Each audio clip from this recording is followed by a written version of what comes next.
All right. Well, Coach, we've had a few days off here to kind of digest and get your team a little healthy a little bit. Just kind of talk about last couple of days and then this week's game against Northern Illinois.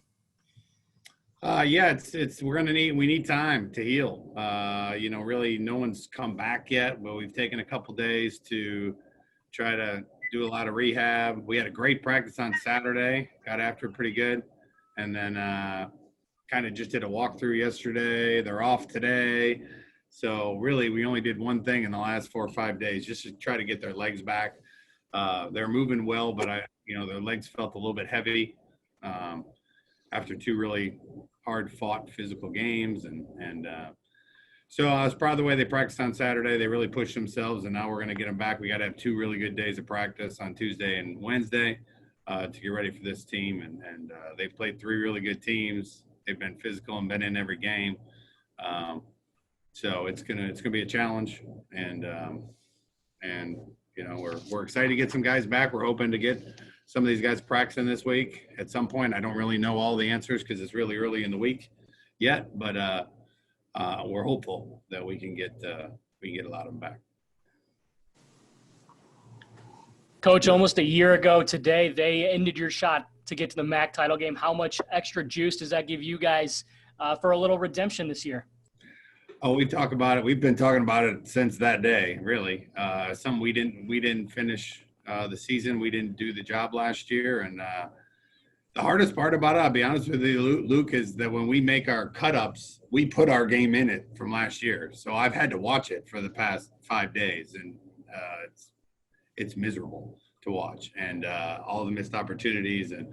And so they've been reminded since what happened, and they, give them credit. They played well. We didn't. And they won the game. So we have a chance to make it right. And we got to come out and play better. We got a lot of places on our team we can get better. And I know our guys are focused and they're ready. They're ready to get back on the practice field next 2 days and be able to make this thing right. Hey, Coach, going back to that game, though, what would you say a year later are the biggest differences in your team and in their team from a year ago to today? I'd say, obviously the quarterbacks are different. Hopefully the weather's different. I mean, they do a great job of stopping the run now. I give them a lot of credit. You can shift, you can motion, you can jet sweep, you can do all kinds of stuff to them. And they always have an extra guy in the box. They got one more than you. And they've done a really good job of slowing people down. We got in a snow globe raining sideways game, and it was hard to throw it, and that was really what they were challenging us to do, and we had Bellamy in the backfield. So I think that's they were planning on loading the box even if it wasn't a tougher day to throw the ball. So we got to find ways. We got to do better in finding ways to run the ball, but they do. They're a little bit personnel wise different. We're a little bit personnel wise different. They've had some guys graduate. So have we. So we're definitely, they're younger than they were last year. At least on defense they are. And but they're young, talented players. They're going to be really good. And you still got your Kyle Pugh, who's been playing forever there, and he's a stud linebacker. So it's going to be a challenge. And Kramer, 55, the D tackle, he's a great player. So they still have some of those faces back from last year's defense. They're running the same stuff. They do a great job of coaching them up and being, Derek Jackson's a guy that I know and does a great job with their defense, and they've really done a good job of stopping the run. And Plitt, I think Ball State's one of the best offenses in our league, and they really made it hard on Drew to move the ball, and so really in all 3 games the defense has scored points. Their offense has had some pick six and fumble picked up. I think Buffalo scored 3 touchdowns on defense. So that score is a little bit misleading when it comes to our offense versus their defense. They've made a couple mistakes that I'm sure they'll correct. But so we have a big challenge in front of us, but we remember last year. We've learned from it, and we're excited to get back out there. Coach, I want to talk about Caleb. I obviously we talk about him a lot, but fifth in the nation in QBR. And obviously you guys haven't played as many games as some other teams, but would you guys be where you are without him right now? Oh, no way. I mean, he's done everything we've asked. He's all in on trying to learn. He's tremendously talented. I think we've all known that from the moment he got here, and he's really put time into his body and getting his body stronger, leaner. He's put a ton of time into understanding what we're doing. We've made 3 or 4 unique, tweaks to our offense this year that have been helping us a lot. And he was right in with us in all those meetings, understanding what we're looking at, what we're trying to do. So he's way beyond his years when it comes to being a active participant in what we're doing. And he has ideas. And a lot of times young guys are out there and they're just mutes. They don't say anything. They really can't regurgitate what they're seeing. He's out there, he's seeing it, he's coming with ideas, and he's really part of the process, which I think just shows how much studying he's doing. He's in here studying all the time, which is not something he used to do. I see him around a lot more, and he's invested in it. And I'm just so happy that he's having the success that he's having, and he's made some big time throws and some big time situations to help us. And we do our best to not have to lean on him all the time. That's a lot of pressure to put on a young quarterback. But we've had to lean. You're always going to, we're going to lean on you at some point when you're a quarterback. We're going to need you to make a big throw, a big read. You're going to hang in there and make a big throw while getting hit. And he's done all those things, and I'm really proud of him. And I'm happy that he's where he's at. We need more of that. We need to continue to have a quarterback that's efficient. And I think he's also starting to learn that when you're efficient, big plays come. And sometimes young guys are out there trying to make big plays, and that's where young quarterbacks, you have to get out there and learn how to not lose a game as a quarterback first. If you can be a quarterback that doesn't lose a game for a team, then all your big plays are going to come, and you can be a stud. But if you're out there trying to make plays, you're going to make a ton of mistakes, and you're going to turn the ball over, and it's going to be ugly. So I'm just proud of the way he's listened, learned, and he's reaping the rewards, and it's fun to watch. Hi, Coach. What was that 2019 season like for Caleb? He had 4 starts at the end of 2018, seemed to be molding into a starting type quarterback, but didn't throw a single pass last year. How was that season on Caleb, and how has that contributed to where he's at today?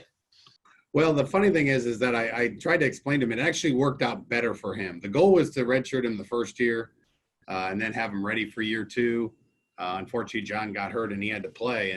And you learn more in your first 4 to 5 games than any other time in your career. So the fact that he got to learn how fast the game is, he went against a really good defense in BYU and they got after him. He had that, getting hit, kind of a unique coverages that he didn't handle very well. And he had to swallow that pill and then had a whole year to learn behind John. And our goal, we wanted to play him. We saved him for the last 4 games. And the last 4 games, it was close the whole time. And we never ended up getting a chance to put him in. We would have because he had 4 games, but the last 4 just didn't lend themselves. I mean, one was an overtime game against Ohio. And but the way it worked out for him, I think is actually better. He got to take his lumps early on. He got a year to learn from him and watch John be ready to go every game. And then he kind of got handed the keys this year, and he really has earned that. And he's taking advantage of it. So it's it just goes to show you with the 4-game rule, it really does help the development of players. Like when they can, even in their redshirt year, if they can get out there and play and learn and understand and really just relax, it really helps them develop. And unfortunately, the bowl game was the 5th game, so we had the decision to make of whether to burn his year or not. And we felt obviously like it's our job as the Western Michigan University football team to go try to put our best foot forward to win a bowl game. And we played them knowing that, hopefully John would be healthy the next year, and he was, and it's worked out. And, and he's taken advantage of all that time to be ready when his number was called. And so far, it's only been 3 games, but so far so good.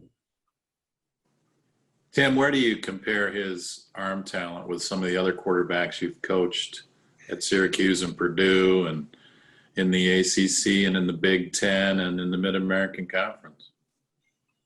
I mean, it's better than I've coached. I mean, I coached my backup at Purdue. Elijah had a rocket. I mean, he could throw it.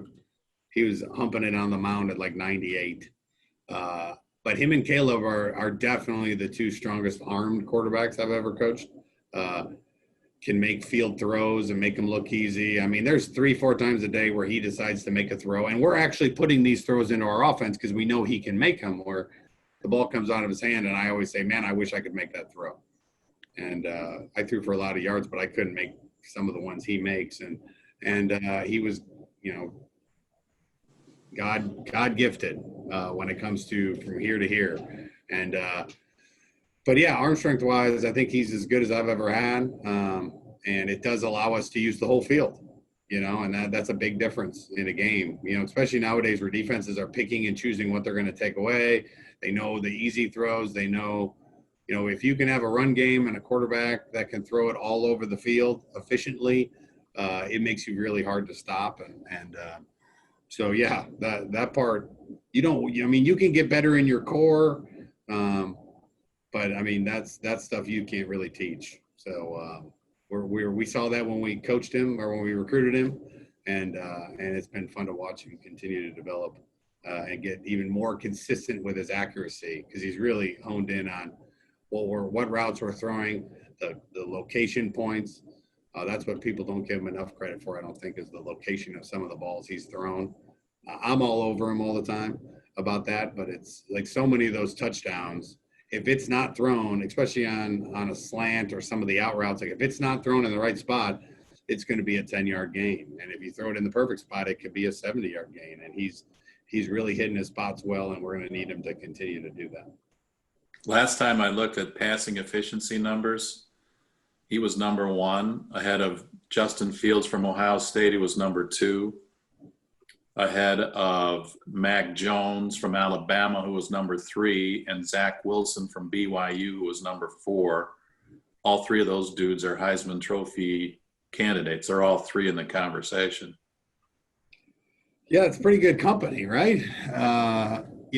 After 3 games, we just, when you focus on being efficient and you focus on executing, sometimes you get to halftime or you get to the end of the game and you look at your numbers and you're amazed because you're in it in the moment, and it was, I'll never forget my senior year, my first game, we went down to Florida and I'd never seen a scoreboard that had stats on it. And the scoreboard at the Swamp was it was huge. It was as big as our stadium, their scoreboard was. And I remember at halftime looking up and seeing that they had passing yards up there. And it was not a healthy thing for me to see that we threw for 300 yards. I started thinking, and so, he just keeps his head down and plays. All he wants to do is win. He's done an unbelievable job, and we knew this when we recruited him, is he's a great leader. And the kids respect him. He talks to everybody.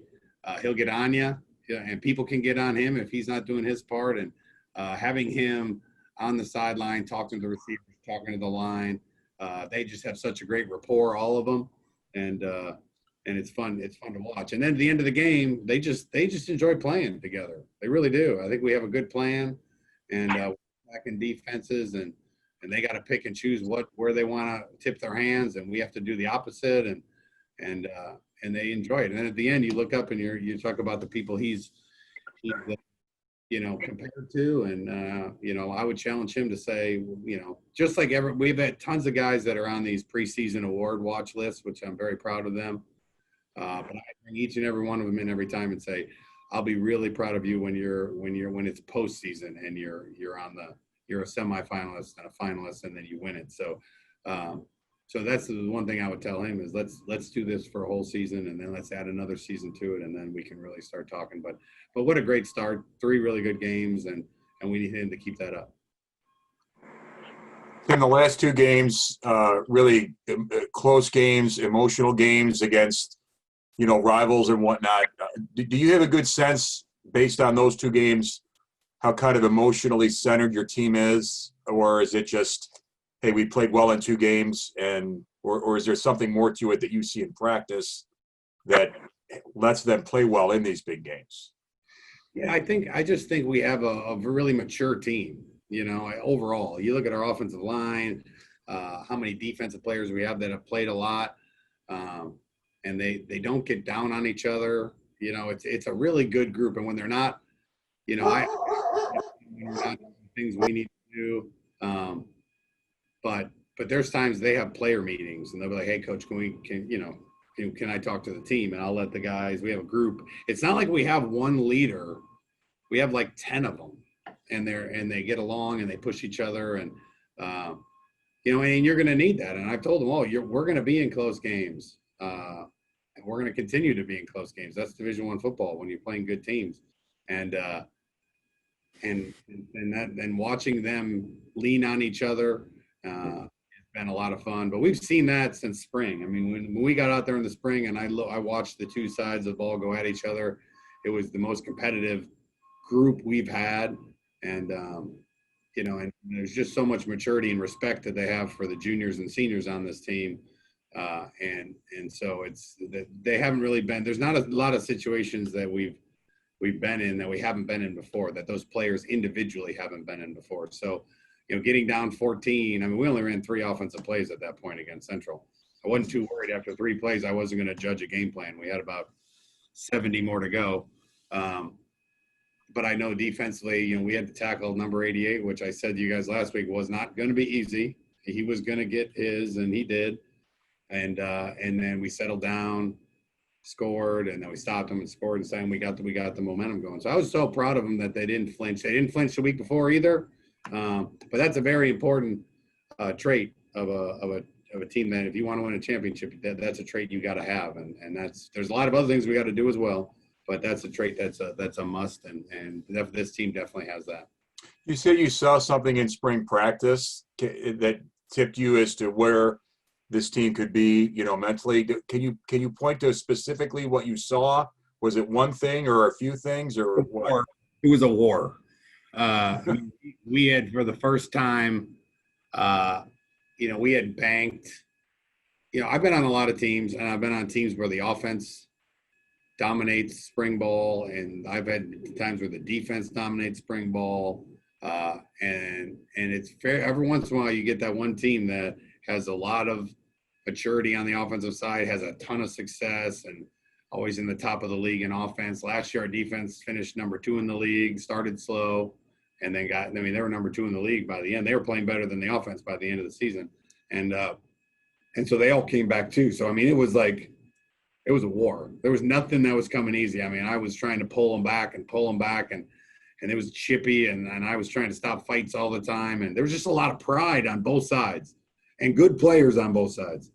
And that doesn't happen often, you know, because with spring ball, if you have injuries, you might be down 3 offensive linemen. I mean, one side might just be because of injuries, not ready to go. Well, we were pretty darn healthy, and we let the dogs out. We let them go, and you could tell in the spring that there was a lot of pride on both sides of the ball, to the point where I was having to blow the whistle quick, calm them down a lot.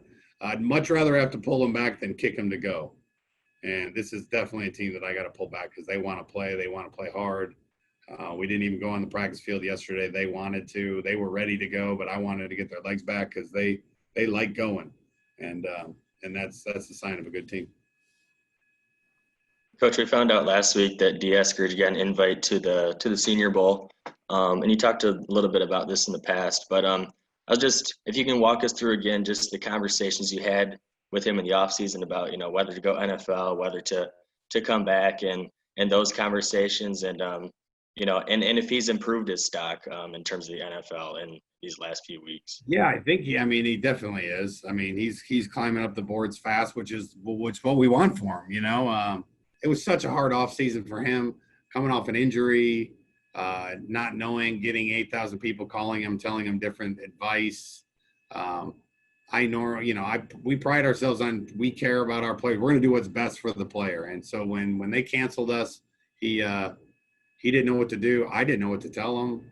Told him to sit tight, don't sign with any agent, just work. And when we train, we'll start training him for the combine. And so he stayed in the building. He worked with our strength coach. He loves our strength coach, and just tried to have a lot of open, honest dialogue, you know, getting him ready to hopefully, you know, go to the combine and take a shot at this thing. And then when they gave him the opportunity, when the presidents and the league decided to give us an opportunity to play, it was a no-brainer for him. He wanted to come back. He wanted to be with the team, you know.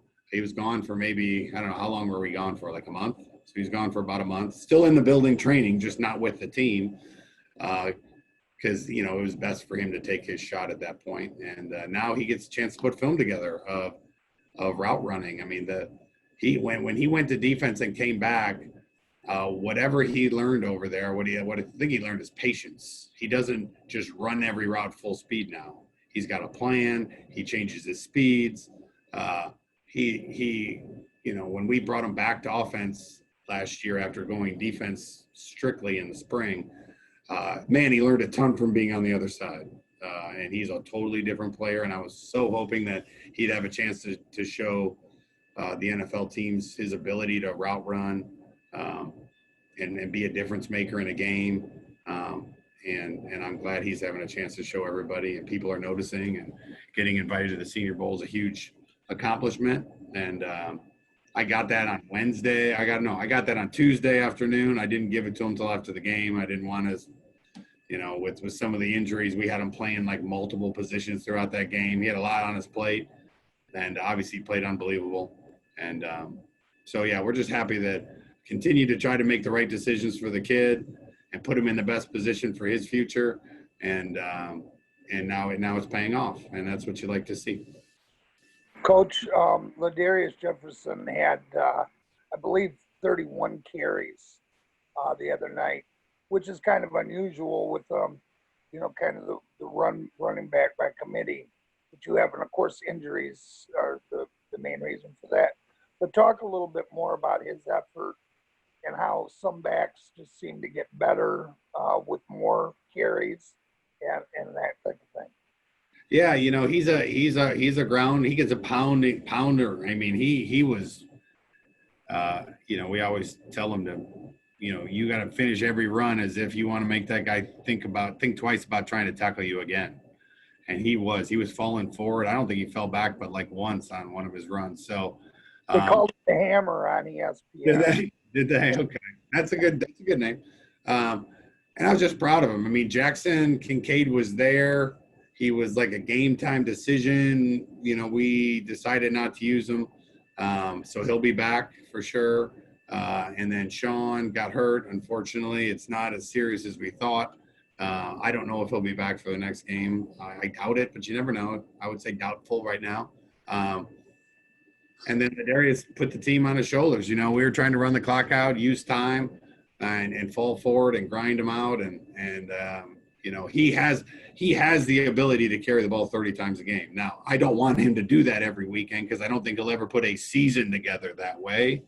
You know, maybe a shortened season together that way, but you want the kid to have a great season, and that'll be encompassed by a lot of great games. But you know, the fact that he was ready and willing, he didn't want to come out, he was feeling it.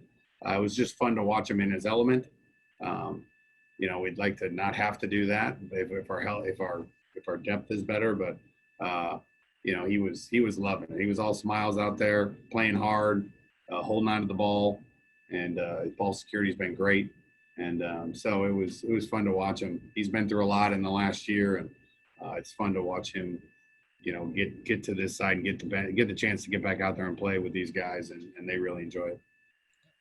Don't get mad at me here, Coach, but tomorrow the college football playoff rankings come out, and I know not a focus of yours, but a lot of really good non-power fives this year, and you guys are one of them. I mean, what does it mean, at least, to just be in that conversation?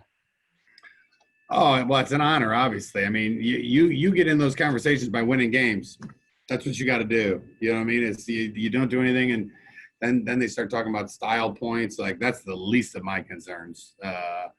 Whether we shut them out and win 7-0 or 57-50, it doesn't matter. You know, we're just trying to get better. We can get a lot better in all three phases. So I think as we continue to play, if we can continue to win, then you know, if people mention us, that's fantastic. These kids have earned that right. But I just keep reminding them, you earn it by how you play on Saturdays. You don't earn it on Twitter. You don't earn it anywhere else.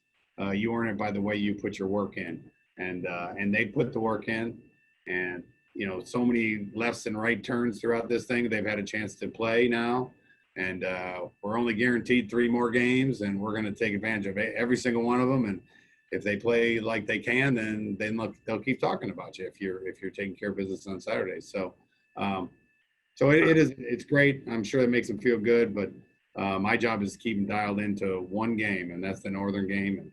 And they've been waiting. We've had this one. We remember this from last year, and we were excited to get them here and play them again. Thomas Hammock, their coach, was a running back in Northern in the late 90s. I believe must have been during the time that you were quarterbacking at Western. Do you remember him as a player, and what type of player was he? I remember his name. I just studied defenses, so he was a quarterback. I had no clue who the offensive player was on the other team. I had not a clue.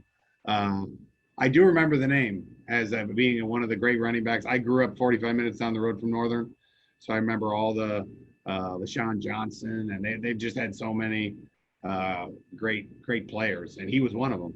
And so did an unbelievable job. Obviously, did a great job in the NFL, and I do remember the name. I don't know if it was when I was playing or not, but I just remember him being one of the many in the long lines of great players that they've had over there at Northern. Coach, what do you see on film from this year's Northern Illinois team? And obviously they come in at 0-3. So how do you keep your team kind of level after, coming off of, maybe 2 of the highest wins maybe you've had here, and just keeping your team level? Yeah. You turn the film on, they played 3 really good teams. Buffalo is a really good team. And Central, I think, is a really good team. And I think Ball State's a really good team. And they've been in every single game I think the Central Northern game was like 9-0 with 3 minutes left in the third quarter, so they've hung around there with a lot of really good teams. So we have to go out there. We have to execute. I see the same defense we faced last year, aggressive. They're going to stop the run, which is what we need to always try to do. We're always trying to find a way to run the ball. It changes everything. It changes the pass game. It changes the pressure on the quarterback, and we got to try to find a way to run it. And they do a really good job of stopping it. The only thing that they struggled stopping, much like we struggled stopping, was the Wildcat CMU, no quarterback on the field. Seems like they have 15 blockers out there with Pimpleton at quarterback. They struggled with that. So did we. Other than that, even against Buffalo, they did a really good job of slowing that run game down. And then they got Bowers back. He's a really good thrower. He throws it all over the yard. So it's going to be a challenge, and we're going to have to come out and play and play well.